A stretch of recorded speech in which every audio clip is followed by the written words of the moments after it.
New details emerge about North Korea's missile launch. We live in a complex world today. Russia and China are conducting the largest military exercise since the Cold War, with threats to our security that weren't there even a few years ago. Great power competitors are re-emerging in that world, and some of them mean us harm. They seek to outsmart, outpace, and outmaneuver us in every operational domain. They study us, looking to exploit any weakness, with no regard for international rules. They are eager to win at our expense, and they don't let old ways of doing things get in their way. How will we stand in their path between our freedom and those who seek to take it? We must think differently. We must get faster, stronger. We must innovate. Look at what you have in your hands. Think, dream, and transform it. We rely on you to think and live in that uncertain zone outside of the box. You are the ones who make it happen. Instead of waiting for something to happen, you are here to do something, not to wait for something to do. You see the future of air mobility, where global reach extends to every domain. The place's freedom must be defended, evolve, and we must evolve in order to fight and win there, leaving no opportunity for our enemies to prevail. You rise to the challenge through innovation that defeats dilemmas, creativity that overcomes inefficiency, drive to win, to inspire, a willingness to take calculated risks. And if we fail, we fall forward in the direction of victory. You got us this far, and you'll take us higher. Please welcome to the stage AFA's Executive Vice President, Major General Doug Rayberg. Well, good afternoon. All I want to hear from an applause was there a change in the wind with the chief's speech this morning? Let's hear it. Welcome back from lunch. The topic of this session this afternoon is now taking the threat and the strategy.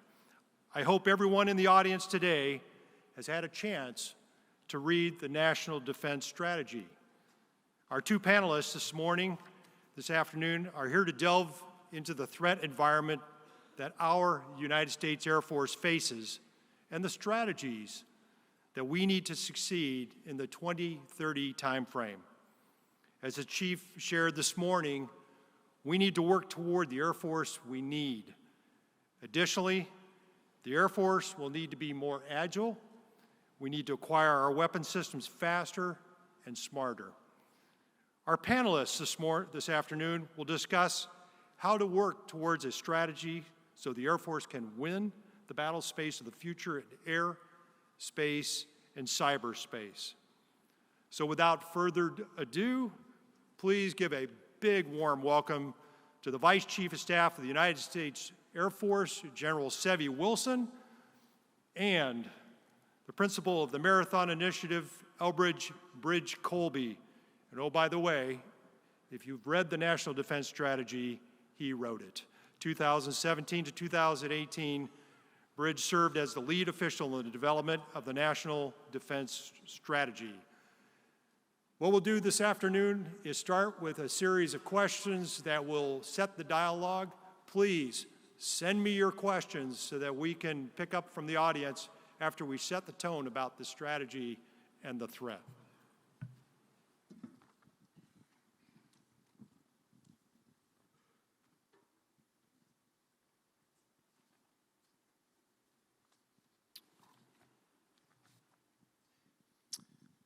Good to have you two here as our honored guests. So let's start off with the first question. So the National Defense Strategy notes that interstate strategic competition, not terrorism, is now the primary concern in United States national security. That's a pretty bold statement and a significant departure from what has dominated the department's focus for close to the last 2 decades. General Wilson, Bridge, can you expand on that a bit? Bridge, I'll start off with. So look around the world today and see what's changed and see the change that we're living under.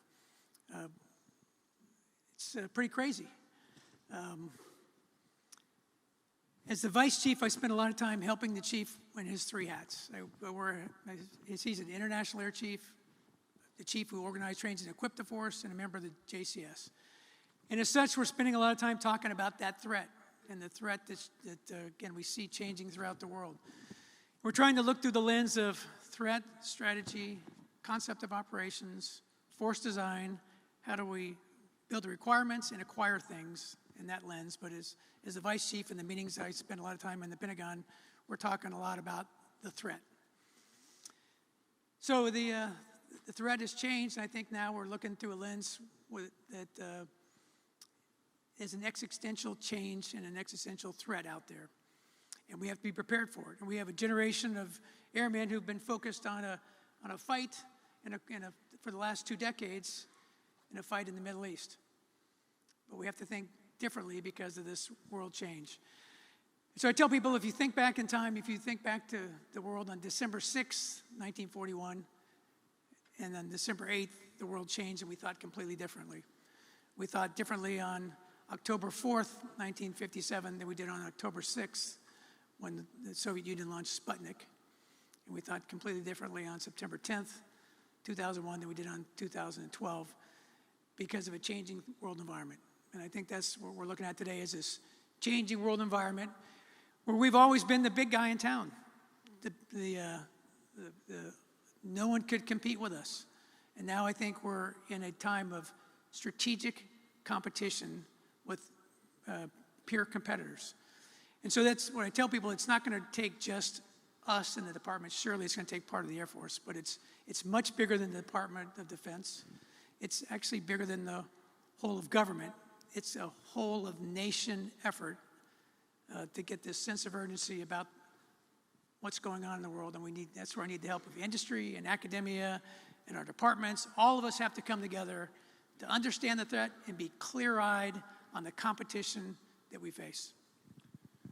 Well, great. Well, first off, thanks to the Air Force Association, and it's a real honor to be on the stage with General Wilson and General Rayburg, and a real pleasure to be able to talk to you. I think this is where the energy is. I mean, I'll probably mention Secretary Mattis a few times, but I think one of the things is he wanted out a strategy was something that would set a framework for the sort of the professionals in uniform and civilians as well. And so I think a lot of the energy is no longer at the strategy formulation level, but really out with you in the creativity. And I'll talk about that maybe a little bit going forward.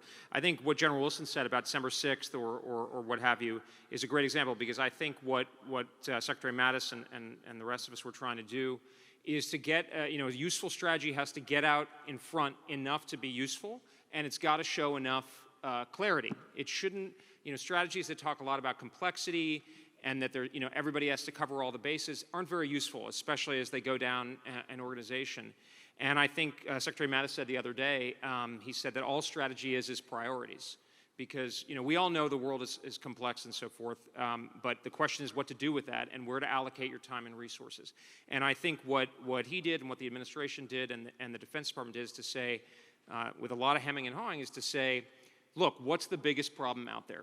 The biggest problem out there is great powers, and particularly China, which is, essentially is the largest competitor we will ever have faced as it continues growing. And what's the particular problem? The problem is that if the Chinese, and to a lesser degree the Russians, see the use of military force as advantageous, that's going to change the world. And we need, our political objective here is to sustain favorable regional balances of power, to sustain the free and open global order that we want to preserve. And I think General Wilson is absolutely right that the military is only a part of it, but it is an invaluable part of it.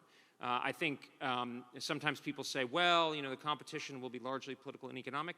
That's only if you guys do your job right. And it's a really, really hard job, but I think it's also a tremendously challenging job. I actually, in some ways, I envy people in uniform who are now having to grapple with problems that are much tougher, but demand the creativity and professionalism that was required after Sputnik or the Plan Oranges of the 1930s. That's the level of creativity, vision, agility that I think the country needs, and only the military can provide. Can I pick up on Bridges' comment about China, just in terms of, I want people to be clear-eyed on the competition and the challenges ahead with a country the size of China. So if we look at what is going on in China, and I'll get this, I call it a 15-to-1 problem, but here's my explanation of it. Our economies are nearly the same size. Ours is a little bit higher, and there's a lot of people that would say that our GDP is more than theirs. And there's others who would say, economists would say their purchasing power parity is actually higher than ours. But I'm going to say they're roughly comparable in size, 1-to-1 in terms of economies. 2-to-1 is their growth rate. Right? They had their lowest growth rate in 38 years and growing at 6.7%. That's double what our growth rate is. 4-to-1 is their population compared to ours. Actually, it's 4.2-to-1, the United States population.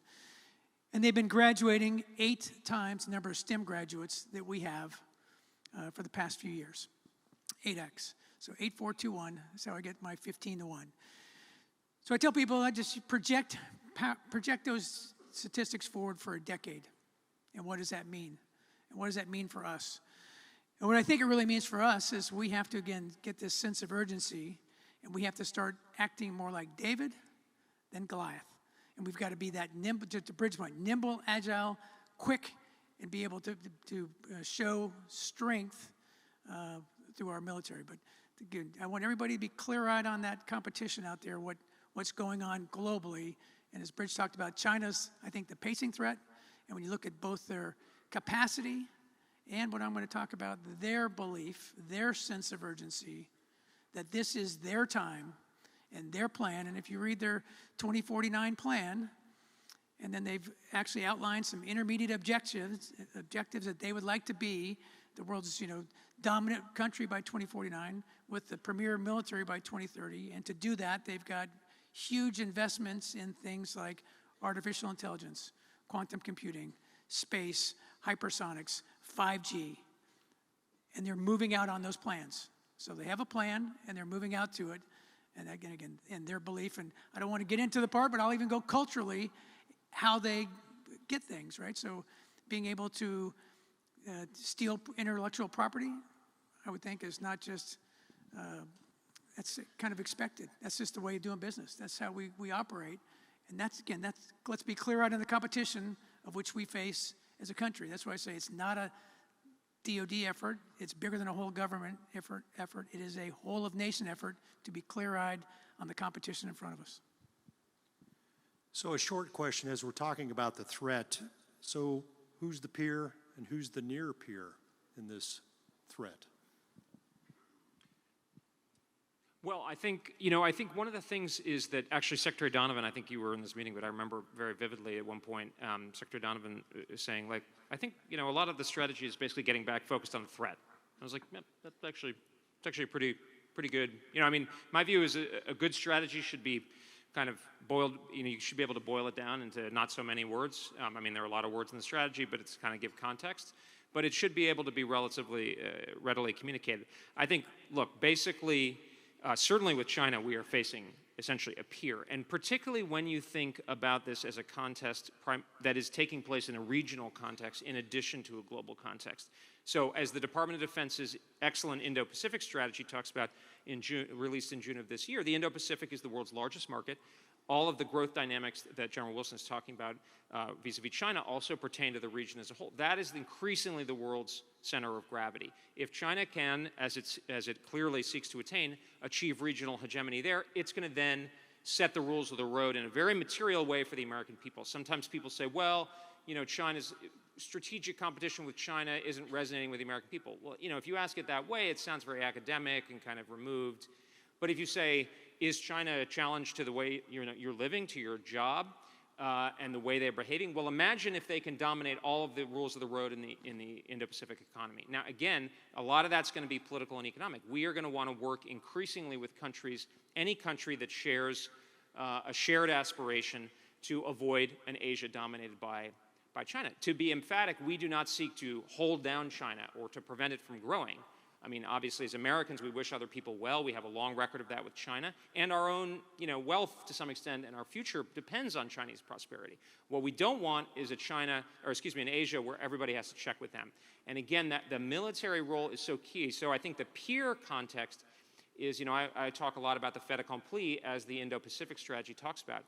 And I think General Wilson's point about being quick, agile is critical because we cannot allow the Chinese to have the military instrument in addition to their political and economic pressure and leverage that then allows them to say to a country like Vietnam, Taiwan, Philippines, ultimately Japan, India, look, you might not like it, but this is what you have to deal with. And so I think that's the kind of a problem space that I increasingly see the Department of Defense and I think really commendably the Air Force working on, and that's exactly what we need because our military strategy, we don't have the resources, we don't have the abundance.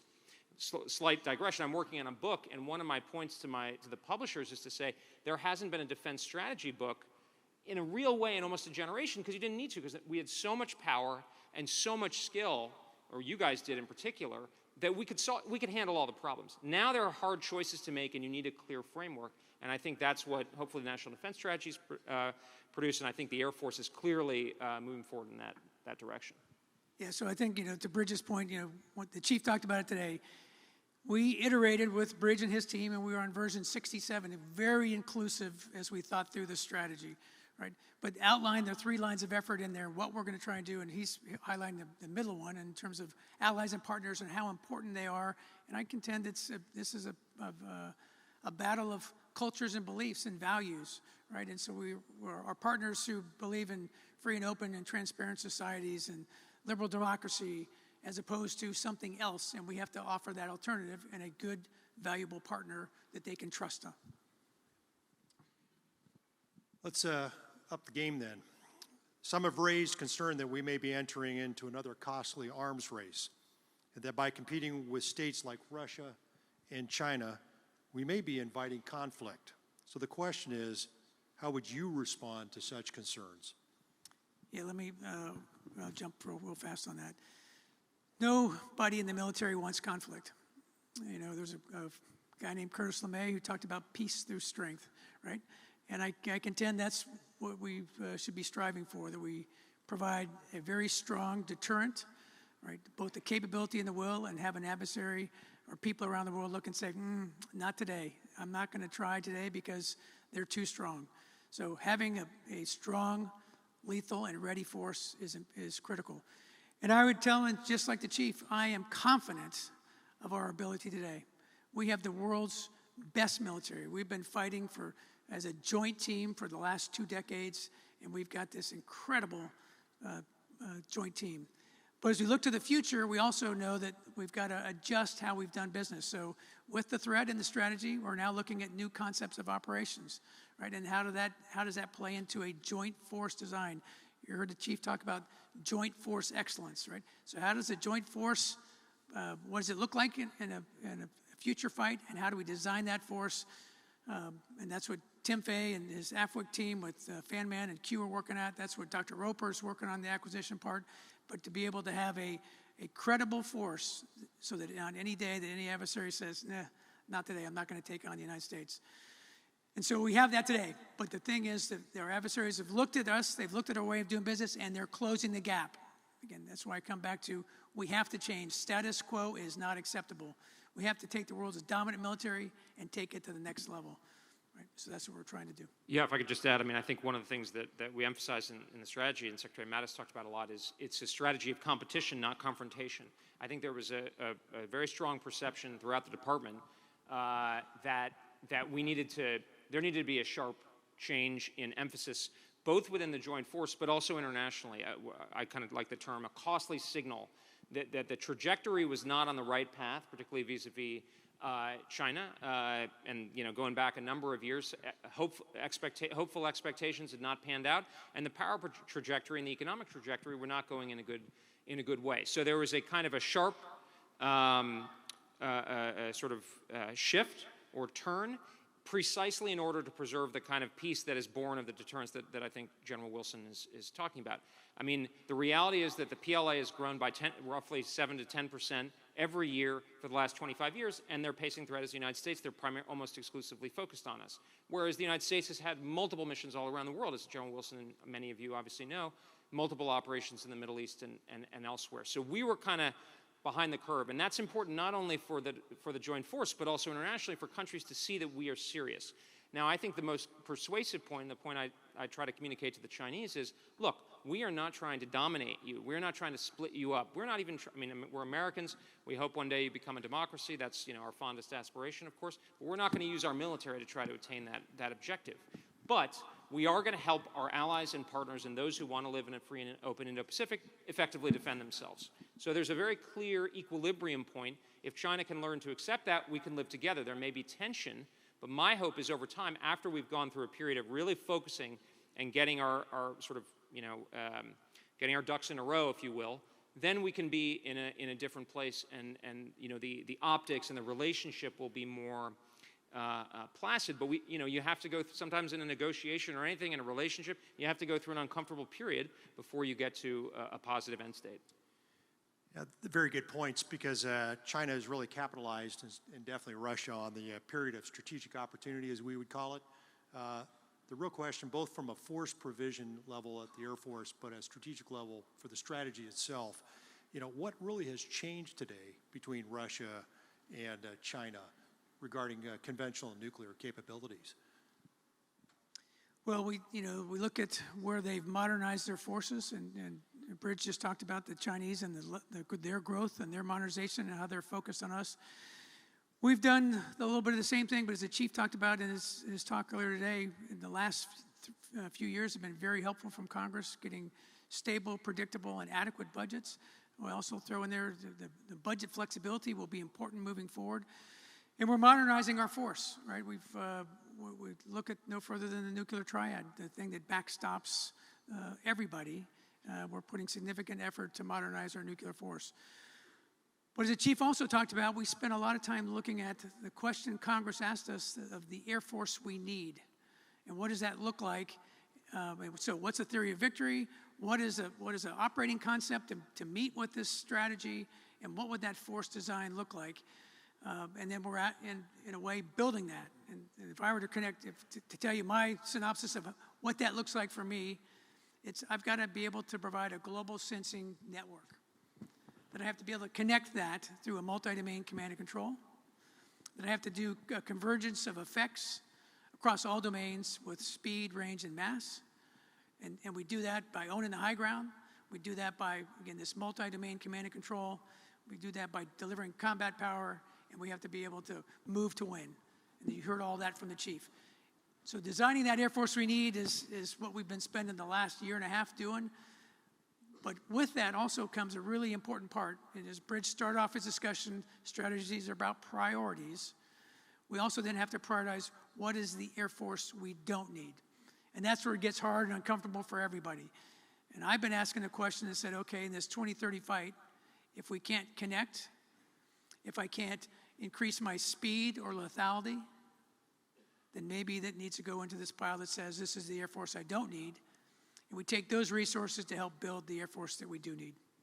Yeah, just I think building on that, I think the work that General Fantini and General Hinote and their teams, I think General Wilson mentioned, is, from what I can tell, is superb and just the kind of thing you'd want to see. Some people sometimes say, well, how's NDS implementation going?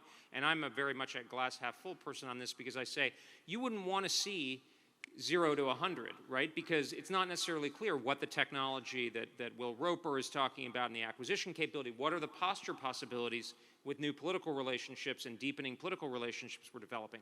What we want to see is, I think, a joint force and certainly an Air Force that's developing towards the problem. And I think that, the work of AFWIC and the chief and the vice chief is right on this, which is to quickly contest Russian or Chinese aggression against an ally or a partner like Taiwan from the get-go, and be able to achieve operational effects very, very quickly, even in a sense without ever attaining the degree of dominance that the joint force enjoyed in the kind of post-1990 period. The second point is I absolutely 1,000% agree on the hard choices. And I think one of, I remember sitting in program budget review, and one of a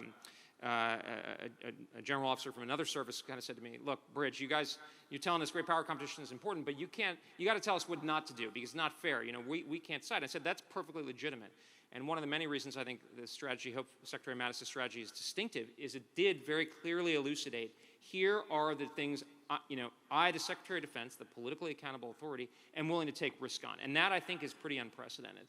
And I think, it's incumbent upon the department to follow through. It's incumbent upon the Congress and the chattering classes, of which I'm now again a part, to be supportive of that. You know, I think I told CQ recently, I want to get to a point where a member of Congress, you're never going to get a member of Congress to vote to close down a factory, but you might get other members of Congress to say, look, I can't vote to keep open your factory because we know it's going to lose. It's going to be too embarrassing. And that's going to be the conversation. And I think that's one of the areas where it's really important. And it's, of course, a nuanced point, especially for me. But I think to say, look, we have the best, the nation has the best military in the world right now, but we can't take that for granted. You know, that's not a given. And so that's on, you know, not just on people in uniform, but on the people who are appropriating the money and authorizing and so forth. And so I really commend it. And I certainly, for one, for what it's worth, I intend to really try to you know, blow the trumpet in support of the hard choices, because that is really what needs to happen. So let's continue the shift as we bridge from really the threat to the overall strategy, and both of you have touched on this. And the chief talked about essentially a new deterrent into the 21st century, a new way of looking at it, especially in multi-domain command and control. So basically, what is the strategy to accomplish this? Is it just about restoring our readiness or recapitalizing after 2 decades of war? Well, it's really, I'm going to say both, right? Because to Bridget's point, we can't just shed one without having something to replace it. So we've got to be able to recapitalize. We also have to be able to modernize. And again, to me, as we design this force of the future, again, Chief started out a year and a half ago talking about, does it connect, does it share, does it learn? So how do we build a global sensing grid that can provide the information that we need through resilient communication to a command and control network we're going to get out of the platform-centric and into the network-centric warfare, that MDC2 that's enabled by artificial intelligence with humans on the loop that can take that information and give it through strategic, operational, and tactical command and control to something that can do something with the data, and to provide a convergence of effects, again, at speed, at range, and at mass, against any and all domains, so that an adversary can't keep up with it. That's what we're trying to build in this Air Force we need for 2030. So yes, it has to be modernized, and we're doing that across many of our weapon systems and fleets. You know, I started talking about the nuclear recap, right? So with a new B-21 bomber, with investments in the B-52, with what we're doing with NC-3, absolutely important that we continue those efforts. But we also have to be able to bridge to that Air Force we need, and then look through the lens of what is it that doesn't connect, what is it isn't going to make us more lethal, isn't going to provide more speed, and if so, I need to put that money aside and that resources aside, because it has to be involved into building the force that we do need. Bridge? I think this is a good opportunity to talk about the National Defense Strategies, kind of that global operating model. It does represent a new conceptual paradigm shift, which is tremendous. But really, truly, what do you see as the biggest challenge facing the Air Force as we try to seek that vision in this new strategy? I'll start off, and my biggest challenge is cultural, and that how do we impart the sense of urgency that we need as a nation to understand the competition, to realize that status quo is just not acceptable. That if we, you know, it's Jeff Bezos, Amazon, right? We can't become a day 2 company. We can't have stasis. Right? We can't slide back. That we will not win doing that. So that we have to build this sense of urgency across our country, across academia, across industry, across all our national labs, across the whole of government, but the whole of nation, of the competition, and to realize, right, be clear-eyed on it and say, that's what it is, right? And we have to move out. We have to, all of us, unite and come together and move out. And I use an example from the early 60s, right, where we were surprised, where the Soviet Union launched Sputnik, and as a nation we went, holy cow, right? And on May 25th, 1961, President John F. Kennedy went to the nation and said, we're going to go to the moon and back. And in 8 years, we went to the Mercury, the Gemini, and the Apollo program. We had 36 space launches. We built the largest structures in the world. We built the largest rockets in the world. And in 8 years, we went to the moon and came back. Today, it often takes that long to get through the analysis of alternatives, right? Right. That's where we got to change, right?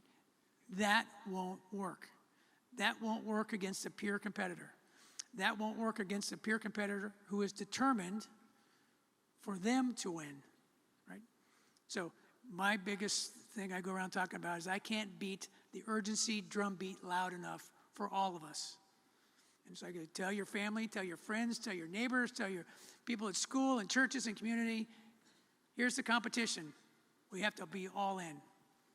Yeah, no, I think when Secretary Mattis would talk, and the strategy talks about expanding the competitive space and the continuing use of the term competition, I think that's what he really intended, was to reignite, not suggest people haven't been in this way before, but at a very profound level, that this is a competition. We can't take our national security, or let alone our military superiority, our political interests abroad, which are so vital for our well-being, for granted. I think a couple of points. The urgency is absolutely there, and I think that was one of the kind of key messages. National Defense Strategy Commission report was even a bit more blunt, saying that we could lose in a couple of key scenarios that have major geopolitical impact. I think on that note, I'm stealing a page from Will Roper's speech, I'm sure, but not only was those launches were based on ICBMs that were developed in the decade before, which involved multiple missiles blowing up, I think, on the launch pad, which is to say, if you're going to move forward in that kind of way, there are going to be failure, and that's part of the deal. I think the basic idea of the global operating model is to deal with the red theory of victory, and particularly the fait accompli. It's not the only one, but I think it's the most dangerous. And the blunting idea is, again, getting there very, very quickly with significant effects to deny their military and ultimately their political objectives. I think the hard part of that, the reason what's so challenging, is we're dealing with a country of the scale that we've never dealt with before, and that is a massive challenge. I think reason for optimism, in addition to the fact that we're all Americans, and I think obviously the men and women of the Air Force and so forth, is what are we actually asking? We are not saying you got to go all the way. You have to establish complete dominance. It's basically saying we are trying to effectively defend our allies and partners, along with greater effort on their part, and that's that line of effort too, figuring out how to integrate and be more interoperable. That is feasible. It's not saying it's going to the moon. It's not going to Jupiter, and establishing life on that, right? So I think it's a feasible objective. It's a relatively clear idea, and it should hopefully imbue what the Joint Force is doing, as well as the work with our allies and partners. So can I bridge on this to Bridge? He talked about optimism. I'll tell you why I'm really optimistic. A couple weeks ago, and I have a fantastic job. Although if people would ask me what my job is, I would say my job is I'm the king of everything the chief doesn't want to do, right? Yeah. But I get to do some really cool things, right? So I went to San Antonio recently, and I went to the 33rd Network Warfare Squadron, and I met a first lieutenant. And the first lieutenant is briefing the vice chief of staff on a really hard problem. And he tells a story about, hey, sir, I went to my squadron commander and told him, give me 5 people in 5 days and I'll have this problem solved. And at the end of the 5 days, he came back and said, hey, boss, I didn't solve the problem. It's actually a wicked hard problem, and I need 10 people in 45 days. So his boss said, okay, I got it. Yeah, I think you're right. And he actually gave him the resources and the time. The lieutenant went away, beavered away, built this team, really scoped the problem, saw how difficult it was, came back at the end of 45 days and said, hey, boss, I failed again. I need another 10 people and another 45 days. Boss said, okay. And he said, here's my plan, boss. And I've been doing this just inside of our Air Force and with our joint partners, but I realize it's much bigger than that. So I'm bringing in a big interagency team. I've got people from all these different agencies helping with this problem. And I think we've got it. We've really got our arms around it. At the end of 90 days, he came back and said, hey, boss, I didn't get you what I told you. We're not there yet. His boss still believed in him, still trusted him, still empowered him. Right? And about another 2 or 3 weeks later, he came back, and they hadn't completely solved. It's not something that's won't ever go away, but they had got after and had their first victory on a really significantly hard national problem. So here's a first lieutenant who is courageous, who is not satisfied with the status quo, who wants to make a difference, who sees the size of this problem, and he fails 3 times, right? But he doesn't give up. He is determined. He's relentless, right? I love it.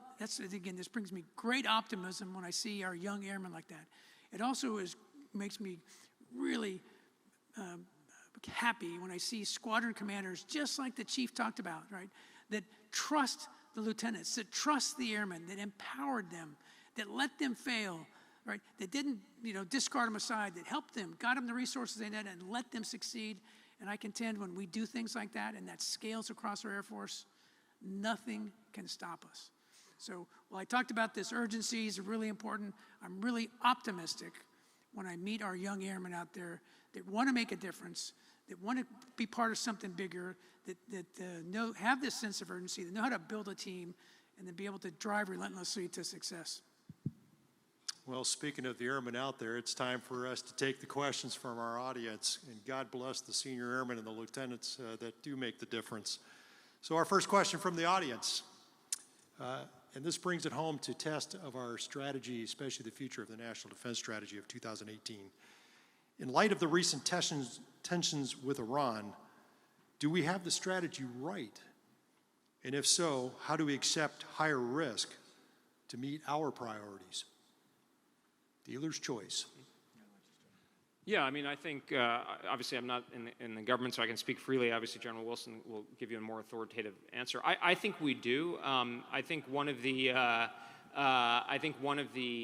keys is that the strategy is not saying that everything's going to be hunky-dory in the Middle East in particular, but it's trying to correlate the level of effort and the level of attention to the various sort of threats and problem areas with the consequences of failing to address them. So, Iran is clearly a malign actor. Iran has significant capabilities, but they pale just orders of magnitude in comparison to China. And the strategy, Secretary Mattis is very clear. I mean, I always say, he's nobody's more CENTCOM than former General Mattis. I mean, it's hard to find someone with more credibility there. But I think he recognized, for a variety of reasons, that that is not the primary theater and the primary threat, but that the force needs to find ways of more economically dealing with the challenges there, including through allies and partners, by, with, and through, of course, but also in our own way of using the force. I mean, I'm not the expert on it, but things, obviously light attack has been on the conversation for many years. I'm not trying to say that's a silver bullet, but ways of operating where we are planning for a long-term presence and sort of capability set in the Middle East and elsewhere, but really understanding the decisive theater where we cannot get it wrong and where the challenge is greatest is the Western Pacific vis-a-vis China. Completely agree. So I think this is showing that the National Defense Strategy is well written, is well crafted, is able to deal with this. Right? We've said the pacing threats will be China and Russia. That there's others that will be urgent, but not existential, and so we've got to be able to prioritize between those, and so that's exactly what we're doing today. Not without challenges, right? We see what's going on in the Middle East today, and we just all have to get our arms around. While that's very important, it's a different threat and a different competitor, both in China and Russia, and we've got to be able to adjust accordingly, and we are. I think his next question from the audience kind of marries up the Chief's discussion this morning about talent management. And now we're going to bring it to the strategy and the threat. So it's a people issue. So what are some of the things the Air Force is doing to recruit and retain the next generation, both civilian and military? General Wilson? Yeah, I'll start off with Jeannie Levitt's here with our Air Force Recruiting Service, who's doing a fantastic job. As every year we bring in about 30,000 airmen. We've just recently started a total force recruiting initiative so that we've got all components, active guard and reserve, going through Jeannie Levitt, and how do we bring forces into our military. And I've told Jeannie, to me, there's kind of two questions we want to ask young people today. Do they want to be in uniform or civilian? Do they want to serve full or part-time? And if so, we have a place for them. And so her and her team are looking to do that, how we do that, and with all the components to make sure we optimize the forces that we do have and the people coming in to serve across our country. And I think we have a really good value proposition. We talk about what makes the Air Force unique. we're the most technologically advanced service. We're the youngest service. We're the ones that, as the chief talked about, the little bicycle innovators. We go over, not through. So I think we have the young people want to come to our Air Force. Now we have to just make it easy for them to come in, right? And that's not only our active guard and reserve, but it's also civilians. So we've got efforts underway to how do we get people from college universities and across America to be able to easily enter our service. And where we're not where we need to be yet, we've greatly reduced the waiting time for folks to come in the civilian service. But we're also, how do we, across all the components, make sure that we've got the right talent in the right place at the right time. And Jeannie Levitt and her team are doing just that. The world is kind of speeding up, and it's connecting even more. So, Bridge, this is going to be kind of a question for you from the audience and then to General Wilson. Everyone is speaking about building hypersonics. At one time, these capabilities were considered destabilizing. Can you personally comment on the delicate balance of hypersonic deterrence and defense? Yeah, I think I'd defer to General Wilson on this, I'm sure. But I just on the stability issue, I think, one of the things that I'm thinking a lot about, and we tried to get out a bit in the National Defense Strategy, I think it's a bit underdeveloped for a variety of reasons, not bad, but is this issue of that General Wilson did touch on, is the conventional nuclear integration. Greg Weaver, who's very involved in that nuclear posture review, and I always say we're trying to solve each other's problems, or really ideally the NDS solves the nuclear problem, so you don't have to rely on nuclear forces. But I do think the reality is, the American military advantage has eroded largely due to investment by China in particular, but also reinvestment by Russia. This is kind of an anecdote, but a Marine officer I worked with, he said the biggest difference between you and many people, in and around the Pentagon is you think a war with the Chinese or the Russians is actually possible, and many people don't. And I think that's kind of an underlying theory. It's not, obviously, the idea is to deter it. But I think that's a reality, and I think, my view is very much General Wilson's view, which is if you're not prepared for it and you don't have a good theory of the case, how to use military force to deny their objectives and to come to satisfactory objectives for ourselves, they're going to be much more likely to do it. I mean, my favorite analogy is, it may not be perfect, but the kind of behavior that led to the 2008 financial crisis, if it hadn't been allowed, would have made the financial crisis less likely. So you get kind of systemic catastrophes when people don't take seriously the possibility that something like that could happen. And I think what I'm getting at in the hypersonic context is to say, look, hypersonics are obviously critically important in some way that is connected to the employment of military force for political objectives. There are going to be stability and escalation risks, but those stability and escalation risks are A, going to have to be managed and dealt with, and B, in a sense, are going to be a front of their own. So if there's going to be a war with the Chinese or the Russians, how a war is bounded is itself going to be a strategic exchange. And the military needs to be thinking about that in consultation, of course, with civilian oversight and civilian strategy and so forth. But I think, we need to think about hypersonics and all these kinds of capabilities.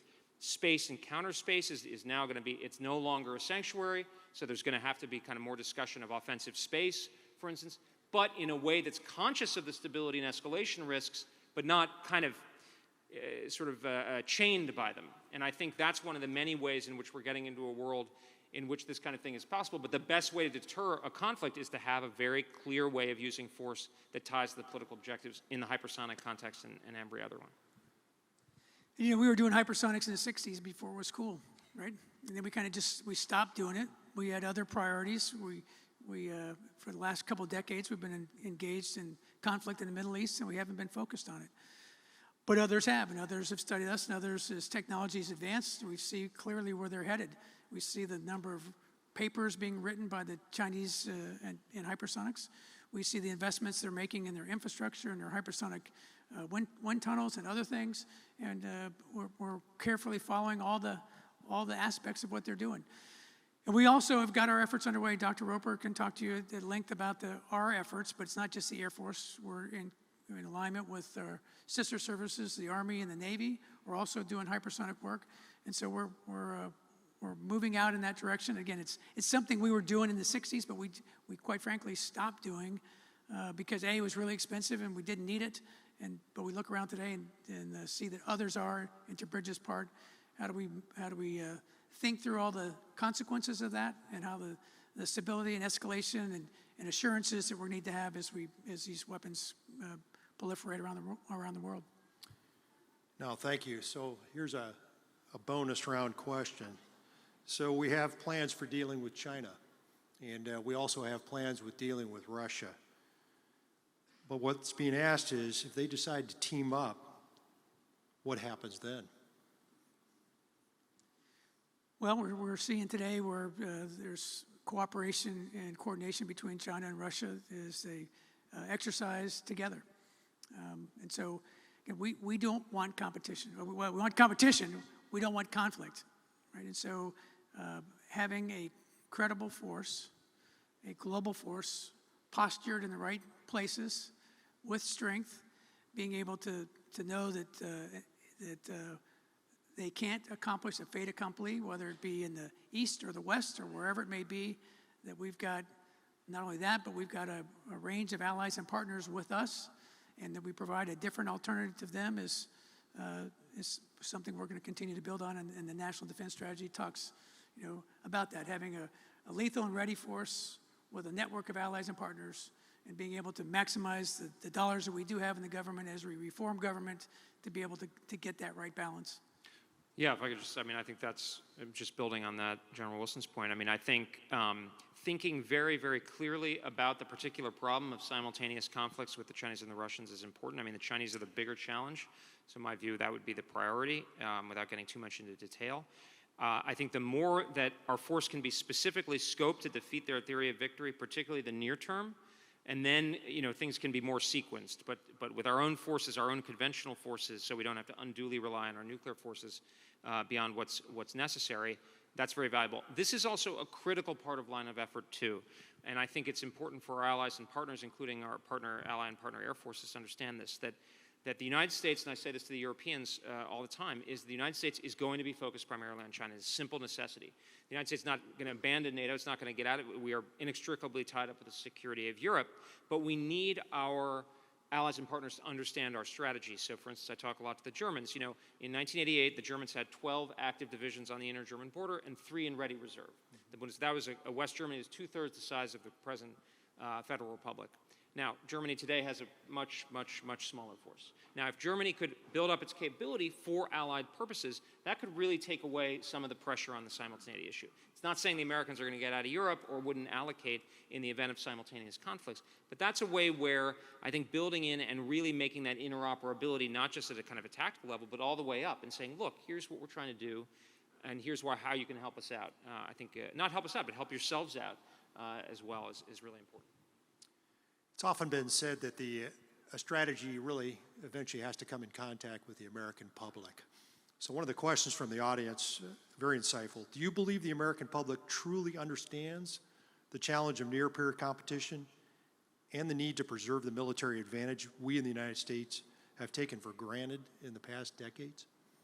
Yeah, my short answer is no. And that's why I need your help. That's why I've been saying we need to build this drumbeat of urgency across all our communities so that they're clear-eyed on the competition. We've enjoyed, we've been uncontested as a nation for the last 40 years, since the fall of the wall. Right? Now it's different. We're in this strategic competition. We have to start understanding it, thinking like that as a whole of nation, and I don't believe the American public fully appreciates that yet, and that's why I need all your help to be able to do that. No, I think that's right. I think they don't. Although I do think there's an inchoate sense of the stakes, right? I was at a conference a couple months ago, and there was a very kind of leading Republican senator and a leading Democratic senator, and the one thing they did agree on was that China poses strategic competition. That people feel it. They know there's something that's changed in the world, and in a sense, you see it all around the world. But you certainly see it here. People know that something's changed economically. It's not 1999 anymore. And people get that. They don't quite know what it means. The problem with the military thing is you need to be 10 to 15 years ahead because of the planning horizon. And so I think that's part of what hopefully I can do, but also more importantly, the strategy tried to communicate to the American people, but to keep banging on that. I also think this is a really important part of the choices piece, because the choices allows you to differentiate from we just need to be strong, which may or may not resonate in a world in which Social Security and Medicare are going to come up at some point. but of saying, look, we are making hard choices internally in uniform and in the Defense Department, and this is why, this is how it's so significant. I think that will resonate with the American people over time. I think the best way to wrap up is a very, very short answer from each of you, and that is, I saw a string of the same question, and that is, beyond this administration, will this strategy endure? I won't ask the how. I believe it will. I'm very confident it will. Then I guess those answers, go ahead, General Wilson. No, I'm looking out here in the crowd, and I want to make a point. I see there's a group of folks here. I see Dash Jameson and her team, and they've got they'll have a session tomorrow, and it's about information. And how do we control the information, share the information? What's information warfare look for the United States? And how do we get after that? So General Holmes and his team are working on it hard. As you heard the Chief talk about the new stand-up of the new numbered Air Force, 16th Air Force. We're bringing that together in the Air Staff. We've got a general officer now focused on that, and there'll be a session tomorrow afternoon that I hope people will attend that will talk about information and how do we get the information out to our public, and we're speaking the truth to people, and they understand what's at stake. Well, this has been an absolutely delightful discussion, both on the threat and the strategy. The next thing I ask of both of you is simply, please wear these crazy socks and show everybody your support for the Air Force Association. We can't thank you enough. Let's give them a big hand, please. Yes, thank you.